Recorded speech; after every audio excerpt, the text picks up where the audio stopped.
সুপ্রিয় দর্শক শ্রোতা বন্ধুরা, যে যেখান থেকে এই মুহূর্তে সাথে আছেন সকলকে অনেক অনেক প্রীতি এবং শুভেচ্ছা। আমরা শুরু করছি উন্নয়নের কথা নিয়ে অনুষ্ঠান উন্নয়ন ধারা। অনুষ্ঠানটি প্রচারিত হচ্ছে এসকেএস ফাউন্ডেশনের ক্ষুদ্রঋণ কর্মসূচির সহযোগিতায়। আপনারা জানেন যে উন্নয়ন করতে গেলে অবশ্যই একটা জায়গা থেকে কিছু সহযোগিতা হয়ে থাকে, অর্থাৎ আর্থিক হোক বা অন্য যে কোনো সহযোগিতা হোক না কেন সেটি কিন্তু প্রয়োজন হয়। তো সেই ক্ষেত্রে এসকেএস ফাউন্ডেশন তার যে ক্ষুদ্রঋণ কর্মসূচি রয়েছে সেই কর্মসূচি থেকে কিভাবে আর্থিক সহযোগিতা দিয়ে পাড়া মহল্লার একদম গ্রামগঞ্জের যে ছড়িয়ে ছিটিয়ে মানুষজন আছেন তাদের উন্নয়ন করছেন, সে গল্পই কিন্তু আমরা শুনবো আজকের পর্বে।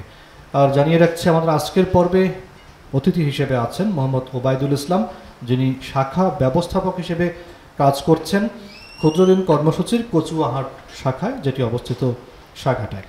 এবং আরেকজন আমাদের সঙ্গে রয়েছেন যিনি আসলে এই শাখার অন্তর্গত একটি সমিতি রয়েছে, সেটিও কচুয়াহাটে অবস্থিত, বাংলার বধূ মহিলা সমিতি, সেই সমিতির সদস্য মোহাম্মদ সাইফুল ইসলাম মণ্ডল। তিনি মূলত আসলে কীভাবে আর্থিক সহযোগিতা নিয়ে উন্নয়ন করেছেন, জীবনে পরিবর্তন করেছেন, সেসব গল্প শুনবো আজকের পর্বে। আমরা যাচ্ছি অতিথি মহোদয়ের কাছে। আপনাদের দুজনকেই স্বাগত আমাদের আজকের পর্বে। আমি শুরুতেই একটু যেতে চাই সাইফুল ইসলাম মণ্ডল ভাই, আপনার কাছে আমরা যেতে চাই। আপনি এই যে সমিতির মধ্যে আছেন অনেকদিন থেকে, হয়তো আমরা যদি একটু শুনি, আপনি কত বছর থেকে এখানে আছেন? আমি আমার নাম মোহাম্মদ সাইফুল ইসলাম মণ্ডল। আমার ব্যবসা প্রতিষ্ঠান কচুয়া শাখাটা গাইবান্ধা। জি। আমি এই ব্যাংকে 3 বছর যাবৎ সাথে আছি, মানে এসকেএসের সঙ্গে 3 বছর যাবৎ। আমি মোটামুটি 3 বছরই ঋণ নিয়েছি, ঋণ নিয়ে লাভবান হয়েছি। আচ্ছা। আল্লাহর রহমতে ওনার আমার খুব লাভ হয়েছে, ব্যবসা উন্নতি হয়েছে। আমার এখানে অনেক কর্মস্থলে ছেলেপেলে আছে, 3-4 জন মিস্ত্রি আছে। আমার ব্যবসাটা হলো থাই এবং ছিলিং। আমরা গল্পটা পরে শুনবো। তার মানে আমরা বুঝতে পারছি 3 বছর থেকে আছেন এবং 3 বছরই 3 বার ঋণ নিয়েছেন। তো যাই হোক, আমরা এবারে একটু আমাদের শাখা ব্যবস্থাপক যিনি আছেন ওবায়দুল ইসলাম ভাই, আপনার কাছে আমরা একটু জানতে চাই, এই যে সাইফুল ভাই যেমন আছেন, এরকম মানুষদের সহযোগিতা করার ক্ষেত্রে আপনাদের এসকেএস ফাউন্ডেশনের যে ক্ষুদ্রঋণ কর্মসূচি আছে, এটি আসলে কতটুকু মানে সহযোগিতা করছে মানুষদের আর্থিকভাবে? ধন্যবাদ ভাই। মূলত আমরা এসকেএস ফাউন্ডেশন কর্তৃক যে জনবল আছি, প্রতিটা পাড়া মহল্লা গ্রামে মানুষের সাথে যাই মিশি, প্লাস জরিপের মাধ্যমে তাদের সুখ দুঃখ কষ্ট বা কে কী করবে বা কার দ্বারা কী করা সম্ভব এটা মূলত চিহ্নিত করি। তারপর তাদেরকে আমরা অর্থনৈতিকভাবে সহায়তা করি এবং সেই সহায়তার মাধ্যমে তারা ধীরে ধীরে স্বাবলম্বী হচ্ছে। কারণ মূলত আপনি হয়তো জানেন বা আমরা জানি যে গ্রামের মানুষ একবারেই একে মোটা অঙ্কের কোনো টাকা দিয়ে কোনো কিছু করতে পারে না, কারণ তাদের কাছে ওইরকম মূলধন থাকে না। আমরা ধরেন 50,000 টাকা দিলাম, সে রিক্সা চালাক বা দিন মজুর হোক বা অন্য কিছু করুক, তখন সে দিন ইনকাম করে আমার ক্ষুদ্র আকারে ছোট ছোট কিস্তিতে সঞ্চয় সহ আমাকে দিচ্ছে। এক সময় সেটা কিন্তু শোধ হয়ে যাচ্ছে। সে আমার টাকা দিয়ে একটা অটো ভ্যান কিনলো অথবা একটা গাভী কিনলো, 1 বছর পর দেখা যাচ্ছে তার একটা মূলধন হলো। একটা গাভী 50,000 দিয়ে কিনছে, 1 বছর পর তার মূলধন অবশ্যই 50,000 থেকে 1 লাখে উন্নতি হচ্ছে। এবং আমার কাছে যে প্রতি সপ্তাহে 100-200 সঞ্চয় দিচ্ছে, দেখা যাচ্ছে যে মাস শেষে বা বছর শেষে সেখানেও একটা মূলধন বা সঞ্চয় জমা হচ্ছে। সেখান থেকে তিনি লাভ সহ সঞ্চয়টা ভবিষ্যতে নিতেও পারতেছে, আবার প্রয়োজনে বিপদে আপদে কাজেও লাগতেছে। আমরা সাহায্য করতেছি। আপনার কথাই বুঝতে পারছি যে আপনাদের যে এসকেএসের ক্ষুদ্রঋণ কর্মসূচি রয়েছে এটি মানুষদের সহযোগিতা করার জন্য অনেকটাই কাজে লাগছে। জি অবশ্যই। এবং আপনার কথা সেটা আমরা বুঝতে পেরেছি। আমরা সাইফুল ভাই একটু যদি জানতে চাই, আপনি যে 3 বছর থেকে এখানে আছেন, শুরুতে যখন আসলেন এটি কি আপনার নিজেই প্রয়োজনে এসেছেন, নাকি আপনাকে কেউ বলেছিল যে ভাই সাইফুল ভাই এই বিষয়ে এসকেএসে গেলে আপনি সহযোগিতা পাবেন? না, আমি নিজেই এসেছি। আমার অর্থনৈতিক সমস্যার কারণে আমি নিজে এখানে আসছি। আমি এসকেএস ব্রাঞ্চে যে আমি সহযোগিতা চাই বা হেল্প চাইজ, ওনারা আমাকে হেল্প করছে টাকা দিয়ে, ঋণ দিয়ে। ওই ঋণ নিয়ে ব্যবসা করতেছি। সর্বশেষ আপনার কত টাকা নিয়ে আছে? আমার সর্বশেষ 2 লাখ টাকা। 2 লাখ টাকা নিয়ে আছে। তা আমরা যদি একটু আপনার কাছে জানতে চাই, 3 বছর থেকে খুব একটা বেশি সময় আবার খুব একটা কমও নয়, মোটামুটি মাঝারিটা একটা সময়। আগেও ছিলাম, মাঝখানে ছিলাম না, বিগত দিনেও ছিলাম। আগে ছিলেন কিন্তু মাঝখানে ছিলেন। ছিলেন। আচ্ছা, তো তারপরে আবার এসেছেন।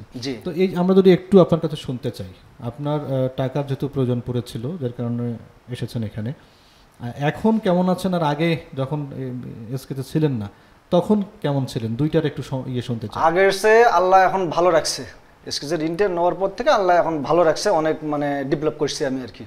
ডেভেলপ করছেন ব্যবসায়? ব্যবসায়। আচ্ছা, ব্যবসা কি ওই একটাই করছেন নাকি আরো কোনো আছে? না, ব্যবসা আছে আমার, হলো 2-3টা ব্যবসা আছে। 2-3টা ব্যবসা, একটু শুনতে চাই। আমার ব্যবসা হলো থাই সিলিং এর ব্যবসা, থাই একটা সিলিং একটা, পাশাপাশি কিছু গরু পালি। আচ্ছা, গাভী পালন বাড়িতে, সেটা গরু খামার। জি, আর আমার ওখানে মিস্ত্রি আছে, ছেলেপেলে ভ্যানটানগুলো, ভ্যানালারা কর্মস্থল, ভ্যানালাগুলো ওখানে চলে। আপনার হলো মিস্ত্রি আছে, ওরা হেল্পার টেবিল ছেলেপেলে আছে, ওরা চলে।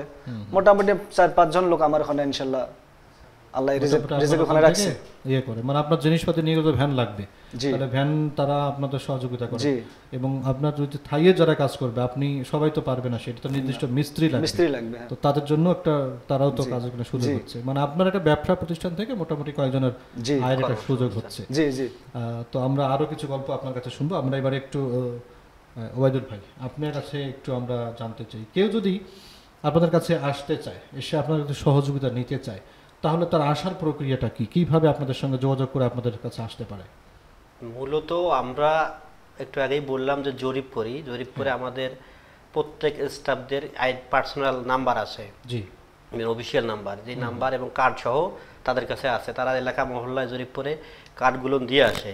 প্লাস সমিতিতে আমাদের প্রতি সমিতি রেজুলেশন হয়, সেখানে সবার সাথে আলোচনা হয়, যাদের লাগবে বা প্রয়োজন হয়। অনেকে আমাদেরকে চেনে না, তাদেরকে তাদের মাধ্যমে জানানো হয়, তারা আবার ওভাবেই আমাদের সাথে যোগাযোগ করে আমাদের কাছে আসে। তাদের সাথে আলোচনা করে তার কি প্রয়োজন বা কি সমস্যা সেটা চিহ্নিত করি, তারপরে কি লাগবে বা কি দিলে তাদের সুবিধা হয়, কোন সিস্টেমে লোনটা দিলে সে উপকৃত হবে, সেভাবে ব্যবস্থা করা হয়।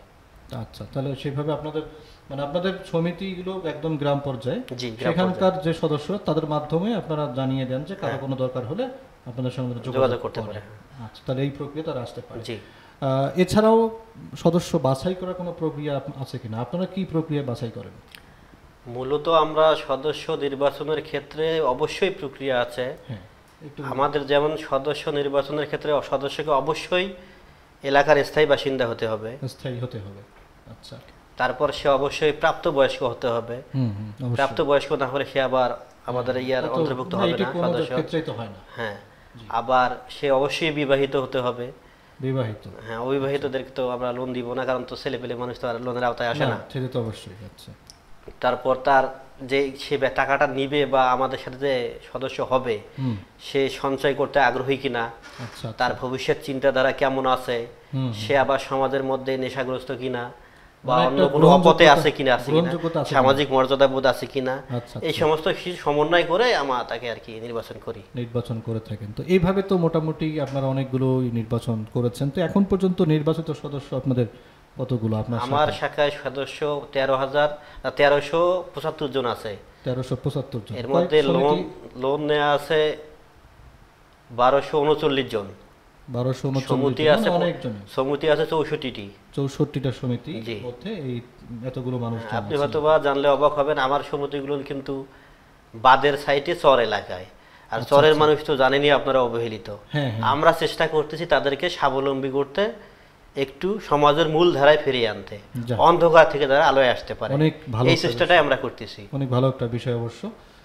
একদম বাঁধের চরের মানুষজন এটা তো একদম অবহেলিতই থাকে, বিশেষ করে নদী ভাঙ্গন, বন্যার সময় তো মানুষজন অনেকটা ক্ষতির মুখে পড়ে। তো তারা যাতে মূলধারার মধ্যে আসতে পারে, এই ক্ষেত্রে আপনাদের যে অবদান, এটা আসলে খুব একটা প্রশংসনীয় মনে হচ্ছে। আমরা একটু সাইফুল ভাই আপনার কাছে একটু শুনতে চাই, এই যে আসলেন, টাকা পয়সা নিলেন, এবং আপনার কি মনে হয় এসকেস ফাউন্ডেশন আসলে আপনাদের মতো মানুষদের যে টাকা পয়সা দিয়ে সহযোগিতা করছে, এটা কি আসলে মানে সঠিকভাবে হচ্ছে কিনা? আপনি কি মনে হয়? জি, সঠিকভাবে হচ্ছে। সঠিকভাবে হচ্ছে। জি, ওনারা খুব ওনাদের খুব প্রচেষ্টায় ওনারা মোটামুটি সবার মাঝে, বা ওনার যে স্যার আছে, যে এরিয়া স্যার আসে দেখতেছে সদস্যরা ভালো কিনা, সৎ আছে কিনা, নামাজবন্দি পড়েন, এমনও কিছু এরিয়া স্যার আসে, এমন আমরা ওইখানে তদন্ত করার পরে এনারা পারমিশন, তারপরে এনারা আমাদের মতো ঋণী ব্যক্তি ঋণ দেয়। আচ্ছা, আমি একটু জানতে চাই, আপনি টাকা পয়সা নিয়ে কাজে তো লাগিয়েছেন, তো আসলে ঋণটা নিয়ে, টাকা পয়সাগুলো নিয়ে সঠিক কাজে লাগানো উচিত কিনা আপনি কি মনে করেন? সঠিক কাজে লাগানোই উচিত।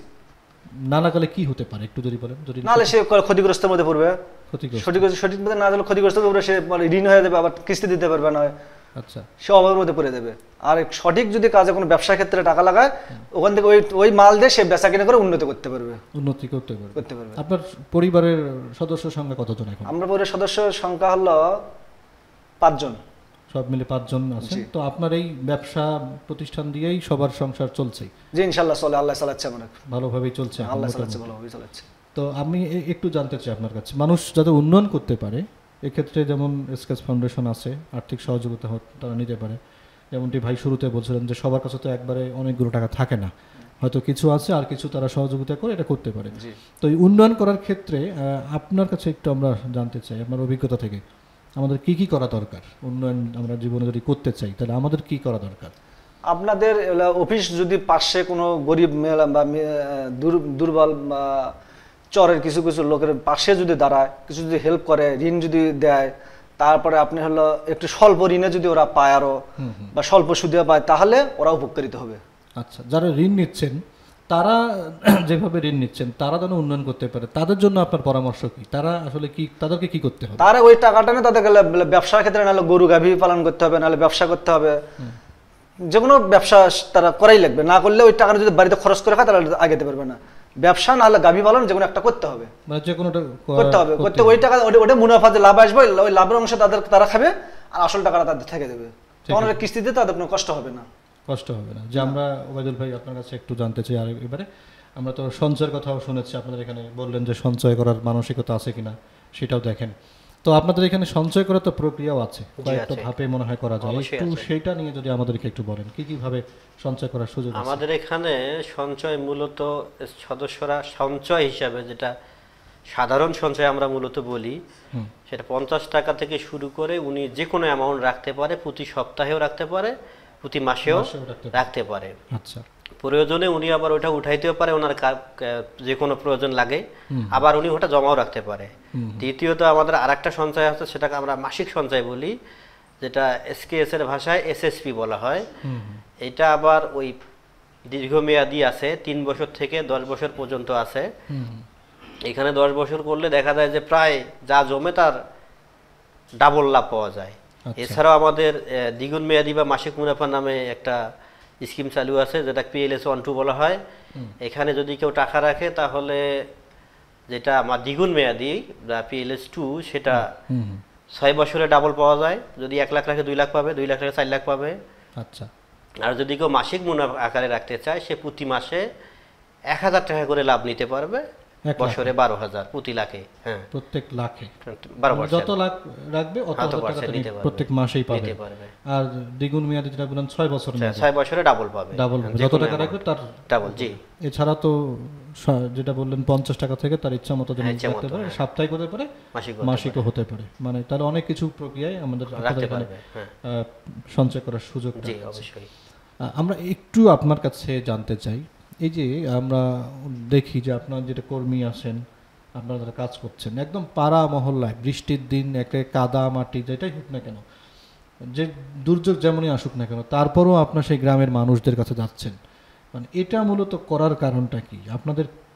মানে আপনারা এই যে এত কষ্ট করে সাধারণ মানুষের দূরে করে যাচ্ছেন, এতে আপনাদের মানে কেন এটা করছেন আপনারা যদি একটু বলেন। মূলত বিষয়টা আমরা মানুষ নিয়মের মধ্যেই চলি, নিয়মের মধ্যে চলতে হবে। জি, এখন মানুষ সামাজিক জীব, এর মধ্যে রোদ বৃষ্টি ঝড় তুফান সবই থাকবে, বন্যা জলোচ্ছ্বাস থাকবে, এই নিয়ে আমাদের জীবন। জি, এখন জীবনধারা চালাতে গেলে আপনার জীবনের প্রতিটি পর্যায়ে পরতে পরতে আমাদেরকে কাজের সাথেই লেগে থাকতে হবে, থাকতেই হবে।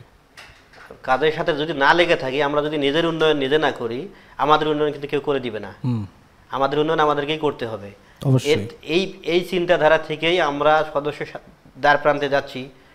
সদস্যরা আমাদেরকে যেভাবে লেনদেন করতেছে, ঝড় তুফান বৃষ্টি যাই হোক, তারাও বুঝতেছে যে না, আমাদেরকে কর্ম করতে হবে, কর্ম ছাড়া হবে না, আমাদেরকেও লেগে থাকতে হবে। তারাও তাদের প্রয়োজনের তাগিদে তারা মাঠে কাজ করতেছে।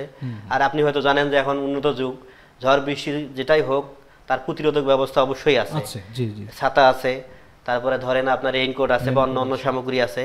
এইগুলো ব্যবহার করে কাজকর্ম করলে কোনো ওদেরও যেমন ঝামেলা হয় না, আমাদেরও ঝামেলা হয় না। ওরাও বুঝে যে আমাদেরকে বেঁচে থাকলে হলে দিন পর দিন কাজ করতে হবে, আমরাও ভাবে ওদেরকে তাগাদা দিচ্ছি যে কাজ করাই লাগবে, ওরাও ভালো থাকে আমরাও ভালো থাকি, সব মিলেই ভালো থাকা হয়। আমি তো সাইফুল ভাই কাছে আপনার কাছে জানতে চাই, যেমনটি ওবায়দুল ভাই বলছিলেন, এনারা যেমন আপনাদের কাছে একদম গিয়ে কাজ করে ক্ষেত্রে এনাদের একটা আত্মতৃপ্তিও পায় এবং একটা আনন্দ, কাজের মধ্যে একটা নিয়মানুবর্তিতার মধ্যে থাকে। আপনারা এনারা যে আপনাদের কাছে একদম কাছে গিয়ে সব কিছু করে দিয়ে আসে, এতে আপনাদের কি সুযোগটা হয়, সুবিধা হয়? আমাদের হয়রান হতে হয় না। আচ্ছা, যেমন আমাদের লোককে খুঁজতে হয় না কর্মী কই টাকা দেওয়ার জন্য, বা কর্মী এসে আমাদের এখানে যাতে হয়রান না হয়, আমাদের যাতে না খোঁজার লাগে। আমাদের স্থান আছে, সেই স্থানে ওনারা ওখানে গেলেই পাবো, সেইখানেই যায় যে আমাদের পায়। আমরাও চেষ্টা করি যাতে উনি যাতে না ঘোরে, কিস্তিটা সঠিক সময় সঠিক টাইমে যেন দেওয়া হয়। আচ্ছা, ওনাদেরও ওই কষ্টটা আর হবে না, ওনারাও তখন ওই যা তৃপ্তি পাচ্ছে। আচ্ছা, আমি সদস্যের কাছে গেছিলাম, সদস্যটা ভালো, যাওয়ার সাথে টাকা দিছে ঘুরে না, তাদের ঘুরে না। এক্ষেত্রে আপনাদের আরেকটা সুযোগ হয় কিনা, যেমনটা মনে করেন যে আপনাদের টাকা দিতে এক জায়গায় গেলে তো একটা সময় ব্যয় হয় এবং খরচও আছে, কিন্তু এনারা এসকেএসের কর্মীরা আপনার কাছে গিয়ে নিয়ে আসতেছে, এক্ষেত্রে আপনাদের সময় এবং টাকা খরচটা বাঁচে কিনা? হ্যাঁ বাঁচে, সময় বাঁচে, টাকাও বাঁচে। হয়তো 2 টাকা হলো 1 টাকা যাইতে খরচ হতো, 5 টাকা খরচ হতো, তা নাহলে আমাদের একটা মোটরসাইকেল তেল খরচ হতো, যেমন একটা খরচ হইতো, ভ্যানে যাওয়া লাগতো নাহলে। জি, কিন্তু ঘটনা হলো সেইটার আমাদের মানে খরচটা, সে খরচটা হয় না। ওই এসকেএসের যে কর্মী যারা আছে, কর্মীরা যেই টাকাটা নিয়ে আসে, কিস্তিটা নিয়ে আসে, তার জন্য আমরা উপকৃত। তো যাই হোক, আপনি ব্যবসা করছেন এবং আরো খামারও করেছেন, ভবিষ্যতে আরো কোনো পরিকল্পনা আছে কিনা যে এসকেএসের থেকে সহযোগিতা নিয়ে আরো কিছু করবেন, এরকম কোনো? অবশ্যই আছে, যে অবশ্যই আছে। হয়তো আমার এখন গরুতে 4টা আছে, আবার হয়তো আরো যদি এসকেএস থেকে ঋণ নেই, আবার হয়তো বেশি করে গরু পালন, গাভী পালন করবো। তা নাহলে মাল, আমি যে টাকার মাল উঠেছে, মাল বিক্রি করি, মাল আবার নিয়ে আসি। যদি টাকা আবার ঋণ নেই বেশি করে, তাহলে আবার ওই বেশি করে মাল উঠাবো, ওই মাল বেচবো, আপনার এই এসকেএসে কিস্তি দেবো, আর আমরা লাভ্যাংশটা আমরা খাবো। জি, তো যাই হোক, আপনাদের দুজনকেই অনেক অনেক ধন্যবাদ জানাচ্ছি, অনেক সুন্দর কিছু বলেছেন, অনেক দূর থেকেও এসেছেন। আর শ্রোতা বন্ধুরা, আমরা শেষ করছি আজকের উন্নয়ন ধারা। আপনারা জানেন যে উন্নয়ন ধারার প্রতিটি পর্বে আমরা আলোচনা করে থাকি আসলে জীবনের উন্নয়ন করতে গেলে আসলে আমাদের কি করতে হবে, এবং সেই সঙ্গে এসকেএস ফাউন্ডেশন এই উন্নয়নের ক্ষেত্রে আর্থিক সহযোগিতা দিয়ে কিভাবে উন্নয়ন করার সুযোগ দিচ্ছে। তো আমরা বিস্তারিত আলোচনা করলাম এবং আমরা আশা করব এসকেএস ফাউন্ডেশনের সঙ্গে যুক্ত হয়ে আপনারাও যদি উন্নয়ন করতে চান তাহলে অবশ্যই তাদের সহযোগিতা নিয়ে করবেন। এবং এখনকার সময় কিন্তু উন্নয়ন করতেই হবে, এটি আসলে বলার আর অপেক্ষা নেই। যেভাবে আমরা এখন যুগের পরিবর্তন হচ্ছে, তাতে আমাকে ইনকাম করতে হবে, আমাদের উন্নয়ন করতে হবে এবং আমাদের ভবিষ্যৎ প্রজন্মকে ভালো রাখতে হবে। তো এই ক্ষেত্রে যে এসকেএস ফাউন্ডেশনের সহযোগিতা রয়েছে, এটাও আমরা গ্রহণ করতে পারি এবং এই গ্রহণের মাধ্যমে উন্নয়নের চরম শিখরে আমরা পৌঁছতে পারি। তো আপনাদের উন্নয়ন হোক, ভালো হোক এবং সবার ভালো থাকা হোক, এই প্রত্যাশা আজকের মতো শুভ বিদায়।